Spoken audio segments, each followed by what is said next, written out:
In an eye-opening article published on December 4, 2024, by Vox senior correspondent Zack Beauchamp, a chilling portrait of Kash Patel, Donald Trump's pick to lead the Federal Bureau of Intelligence (FBI) emerges. Patel, who has never worked in the FBI, is deeply entangled in Trump's inner circle and has long been a fixture on Steve Bannon's War Room podcast, where his conspiratorial and authoritarian tendencies are on full display. Beauchamp's investigation reveals a man whose worldview is shaped by wild, baseless conspiracies and a dangerous desire to wield law enforcement power for political gain. Patel's rise to lead the FBI could signal a disturbing shift toward the politicization of American intelligence agencies and the erosion of democratic norms. Patel's journey to prominence is rooted in his staunch defense of Trump during the Russiagate scandal. As a staffer for Reverend Devin Nunes, he authored the infamous 2018 Nunes Memo, which sought to discredit the FBI's investigation into Russian interference in the 2016 election. This memo helped cement Patel's reputation as a loyal Trump ally, someone willing to go to extreme lengths to defend the president. However, Patel's recent statements on War Room have taken a much darker turn, revealing a man who appears ready to push the FBI into dangerous authoritarian territory. Patel's worldview, as Beauchamp details, is defined by paranoia and conspiracy theories. One of his most shocking claims is that China is secretly funding the Democratic Party and sending military-aged males across U.S. borders to prepare for an attack. He also argues that former President Barack Obama runs a shadow network controlling the intelligence community and big tech to persecute Trump's allies. This belief in an all-encompassing conspiracy against Trump and his supporters goes far beyond the realm of plausible political disagreement.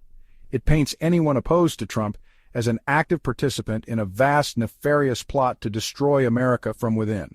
Perhaps most troubling are Patel's calls for extreme political action. In one disturbing episode, he called for the Republican-controlled Congress to arrest Attorney General Merrick Garland, invoking an obscure legal doctrine called inherent contempt. This call for unilateral arrests of high-ranking officials without due process or legal justification represents a terrifying willingness to use government power to punish political enemies. If Patel were to gain control of the FBI, such extreme measures could become reality, further eroding trust in American democratic institutions.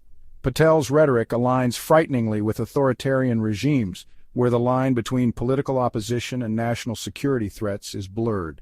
His calls for a MAGA blitz of U.S. institutions, placing loyalists in high office, reveal his intention to reshape the country's government along partisan lines, solidifying political power at the expense of democratic checks and balances.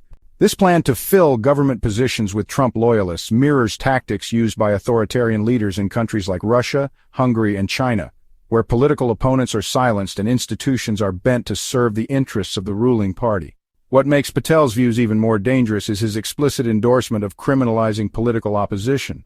In one especially chilling moment, Patel warned that anyone in the media who lied about American citizens or helped Joe Biden rig presidential elections would be come after both criminally and civilly. This open call to target journalists and political opponents reveals Patel's willingness to use law enforcement as a tool of political retribution, a hallmark of authoritarian regimes that seek to control the narrative by silencing dissent. Patel's book Government Gangsters includes an appendix listing dozens of names he considers part of the executive branch deep state, ranging from high-profile figures like Vice President Kamala Harris to obscure government employees. This list, a veritable enemies list, underscores Patel's dangerous obsession with identifying and targeting political adversaries. His willingness to label entire swaths of the government as enemies reflects an authoritarian mindset that sees political disagreement not as a part of healthy democratic debate, but as something to be eradicated. Beauchamp draws a critical parallel between Patel's behavior and that of J. Edgar Hoover, the first FBI director, who infamously abused his power to target political enemies, including civil rights leaders like Martin Luther King Jr. Patel's calls to use law enforcement against political opponents suggest he could follow in Hoover's footsteps, leveraging the FBI to undermine political rivals and silence dissent. This scenario raises grave concerns about the future of American democracy, where law enforcement could become a weapon for partisan warfare rather than a force for justice. Kash Patel's potential appointment to lead the FBI is not just a political maneuver but a critical test for the future of American democracy.